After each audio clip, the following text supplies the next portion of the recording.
I gave you my heart. I gave you my heart.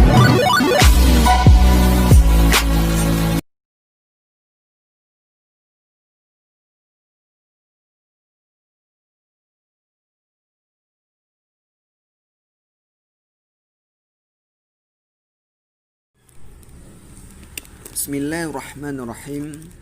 Assalamualaikum warahmatullahi wabarakatuh.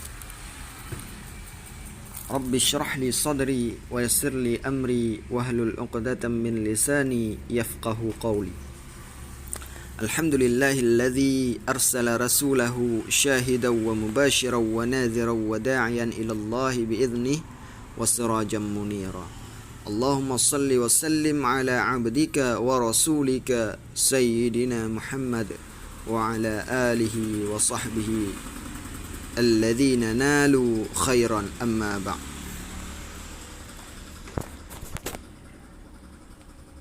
Puji syukur kehadirat Allah yang telah mempertemukan kita kembali, di mana sebelumnya kita telah membahas apa itu ilmu Fawatihus Suwar ataupun pembuka surah di dalam Al-Quran. Nah, pada pertemuan kali ini kita masih membahas tentang ilmu-ilmu yang ada di dalam Al-Quran. Dan insya Allah pada hari ini kita akan membahas ilmu yang sangat penting bagi kita pelajari, yaitu ilmu asbabun nuzul dan fungsinya dalam interpretasi Al-Quran. Nah, ada 6 poin utama yang kita bahas pada kesempatan kali ini, yaitu diantaranya pengertian asbabun nuzul, fungsi asbabun nuzul dalam memahami Al-Quran, klasifikasi asbabun nuzul, ayat dan contohnya, aneka riwayat tentang sebab turunnya suatu ayat, hubungan asbabun nuzul dan penetapan hukum, dan yang terakhir ada analisis dan konklusi. Kita mulai dari pengertian asbabun nuzul.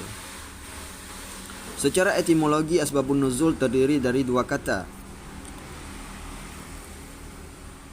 Asbab yang merupakan bentuk plural dari kata sabab yang berarti sesuatu yang mengakibatkan pada suatu yang lain.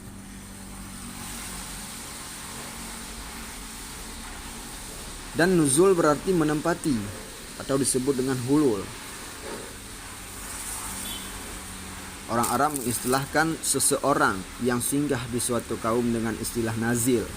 Selain itu, kata nuzul juga memiliki arti turun, seperti kata turun dalam kalimat nazala minal fauqi ilal asfali, turun dari atas ke bawah.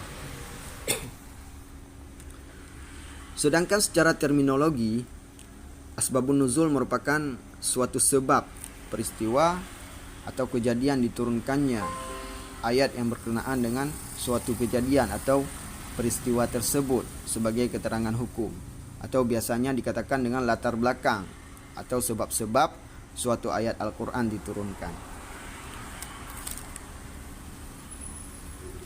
Nah, pada pengertian asbabun nuzul, para ulama juga berpendapat, diantaranya ada Az-Zarqani yang mengatakan bahwasanya asbabun nuzul adalah khusus atau sesuatu yang terjadi serta ada hubungannya dengan turunnya Al-Quran sebagai penjelas hukum pada saat peristiwa itu terjadi. Selain Az-Zarqani,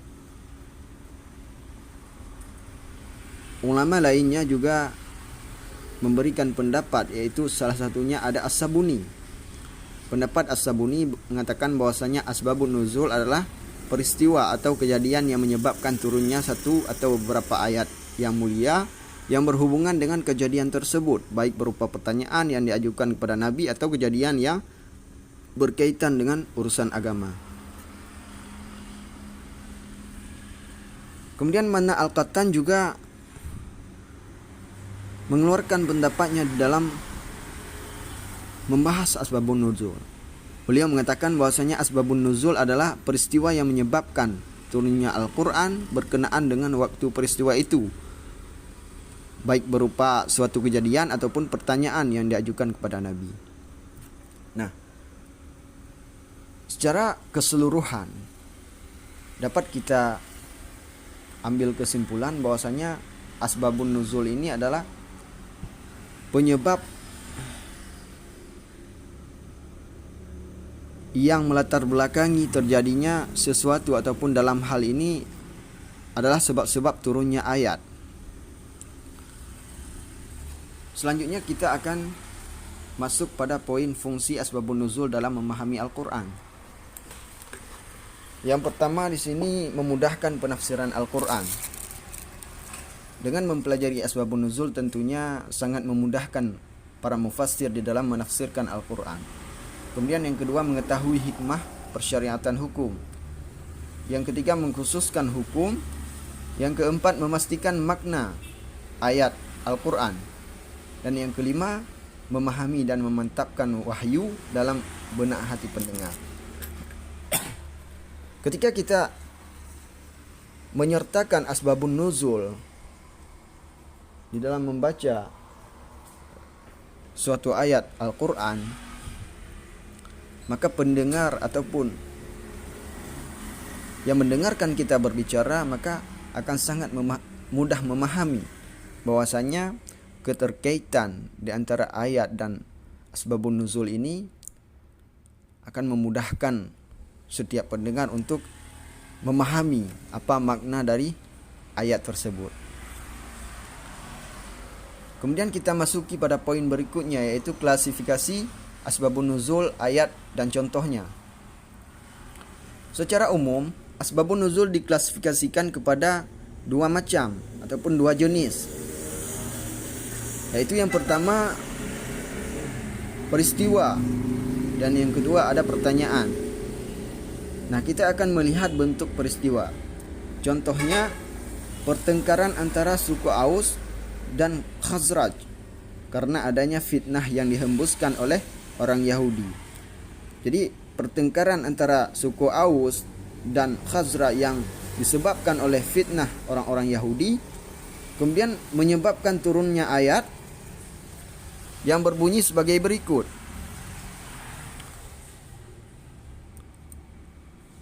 Wa kaifa takfuruna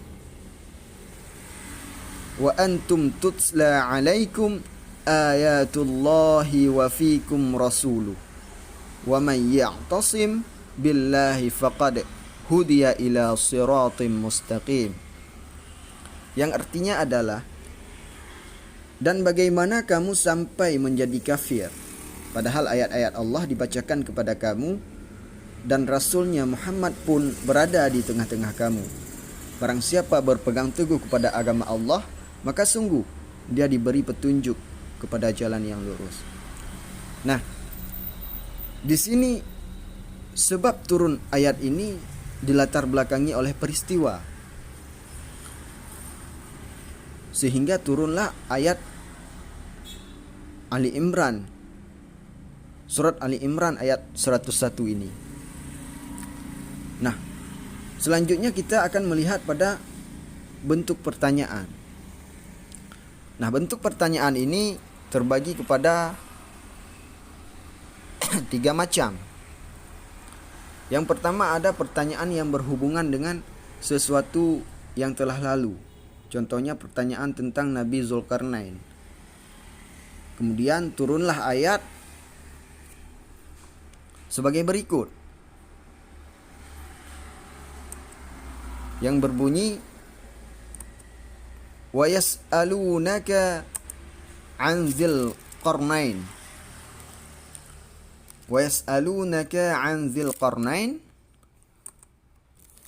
qul sa'atlu 'alaikum minhu dzikra inna makkanna lahu fil ardi wa atainahu min kulli syai'in sababa fa'atba' sababa.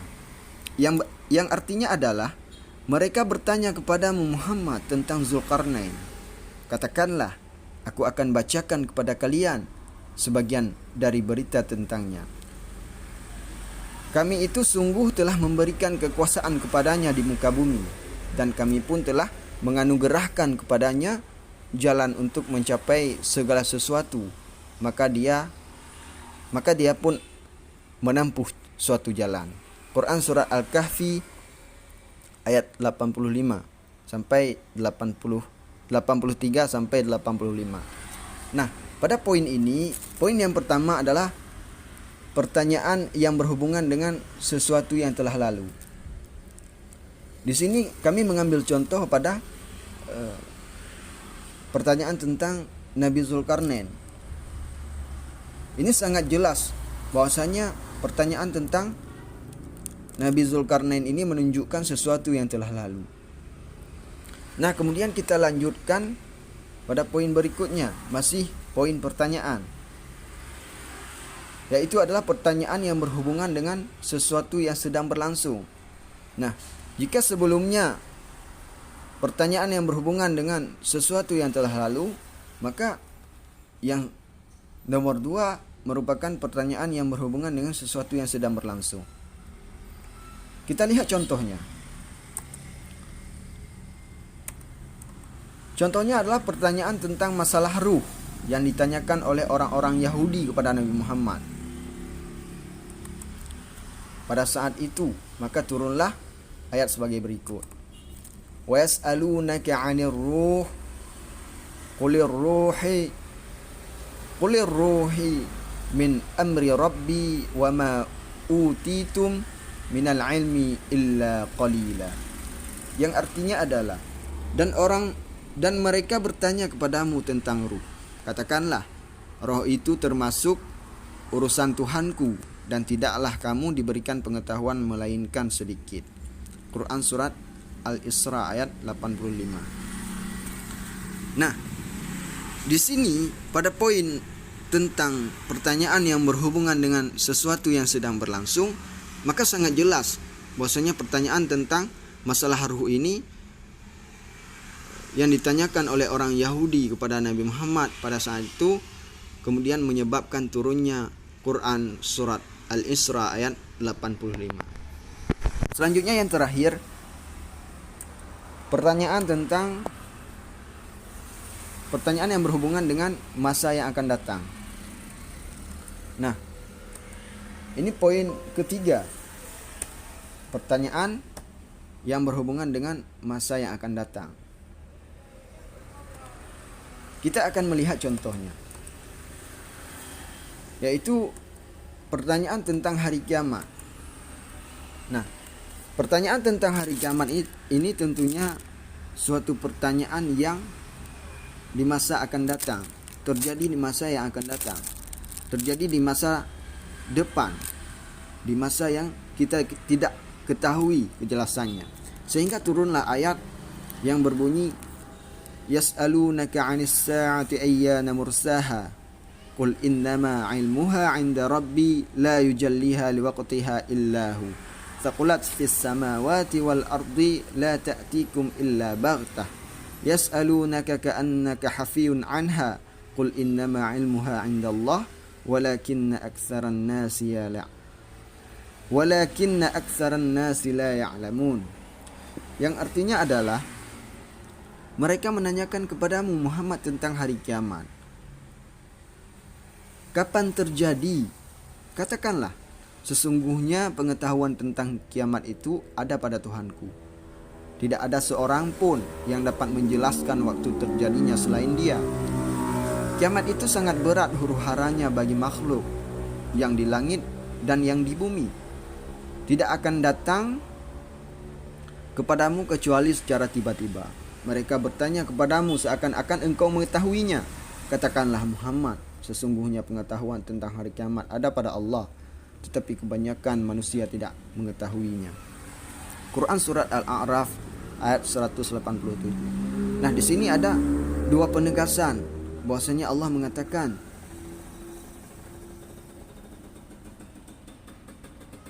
Qul innama ilmuha 'inda rabbi dan Qul innama ilmuha indallah.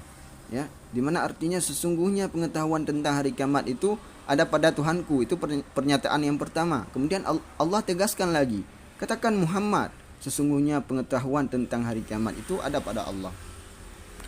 Nah, pada poin ini sangat jelas bahwasanya asbabun nuzul pada ayat ini adalah pertanyaan tentang hari kiamat.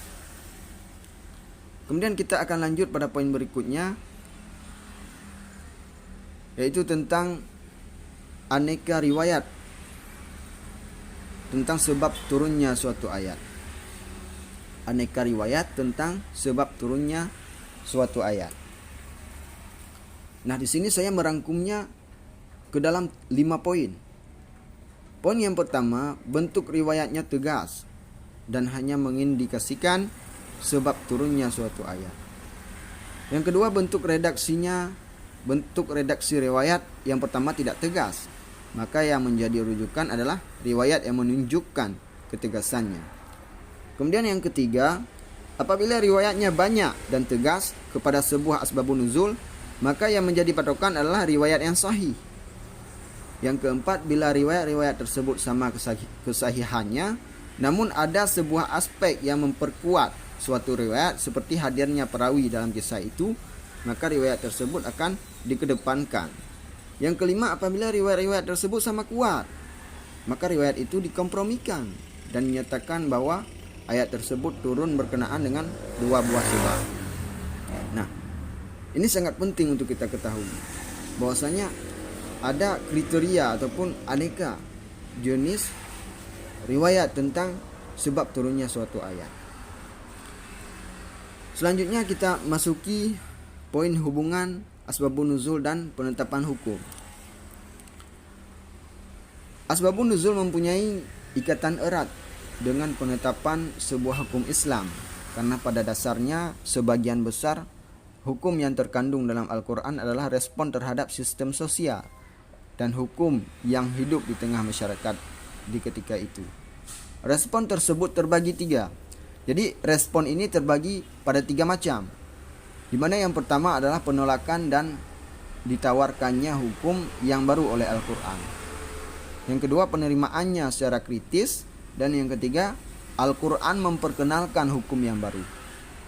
Nah, ada 3 jenis respon pada poin ini. Nah, asbabun nuzul mempunyai ikatan erat dengan penetapan sebuah hukum Islam. Maka tidak heran bahwasanya Al-Quran ini sangat membutuhkan asbabun nuzul. Begitu juga dengan Muslim. Kita sebagai umat Muslim tentunya sangat membutuhkan cerita ataupun kisah yang menerangkan bahwasanya ayat tersebut terjadi seperti apa, ataupun ayat tersebut turun dengan kejadian apa dan sebagainya. Nah, ini sangat penting untuk kita ketahui. Selanjutnya, analisis dan konklusi. Asbabun nuzul merupakan suatu sebab, peristiwa atau kejadian diturunkannya ayat yang berkenaan dengan suatu kejadian atau peristiwa tersebut sebagai keterangan hukum. Asbabun nuzul memiliki 5 fungsi.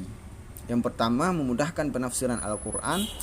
Yang kedua, mengetahui hikmah pensyariatan atau hukum. Maksud saya mengetahui hikmah pensyariatan hukum. Yang ketiga, mengkhususkan hukum.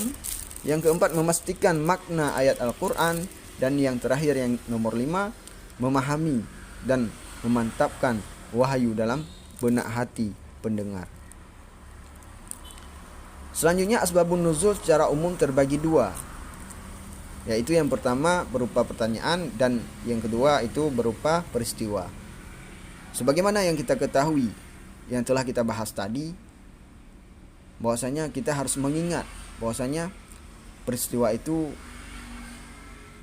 terjadi hanya pada satu jenis saja, namun pertanyaan ini terbagi kepada 3 jenis.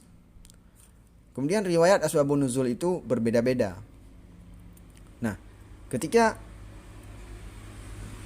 asbabun nuzul itu tidak tidaklah sama.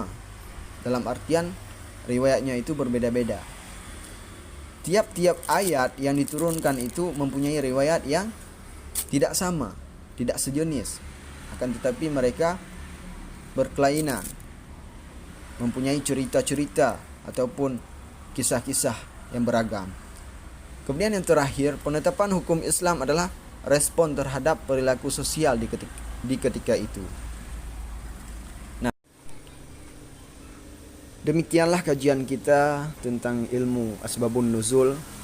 Semoga ada manfaatnya bagi saya sendiri sebagai orang yang menyampaikan dan teman-teman sebagai yang mendengarkan. Semoga kita selalu Allah lindungi dan selalu mendapatkan kebaikan-kebaikan dari mempelajari ilmu-ilmu Al-Quran. Saya ingin menyampaikan ataupun mengingatkan sebuah ayat yang berbunyi sebagai berikut. A'udzu billahi minasyaitonir rajim. Bismillahirrahmanirrahim. Wa hum yastarikhuna fiha Rabbana akhrijna na'mal salihan ghairal ladzi kunna na'mal awalam nu'ammirkum ma yatadhakkaru fihi man tadhakkara wa ja'akumun nadhir fadhuqu fama lidh-dhalimina min nasir. Yang artinya adalah wahum yastarikhuna fiha, dan mereka berteriak dari dalam neraka, Rabbana akhrijna na'mal salihan, wahai Tuhanku, keluarkanlah kami dari neraka ini dan kami akan melaksanakan amal-amal baik. Na'mal salihan, amal-amal ataupun perbuatan-perbuatan yang terpuji. Ghairal ladzi kunna na'mal, berkebalikan dengan apa yang telah kami kerjakan dahulu. Awalam nu'ammirkum ma yatadhakkaru fihi, bukankah kami telah memanjangkan umurmu untuk berfikir bagi orang-orang yang berfikir. Waja'akumun nadhir, padahal telah datang kepadamu seorang yang memberi peringatan. Fadhuqu fama lidh-dhalimina min nasir, maka rasakanlah tidak ada bantuan bagi orang-orang yang berbuat zalim. Maka dari ayat ini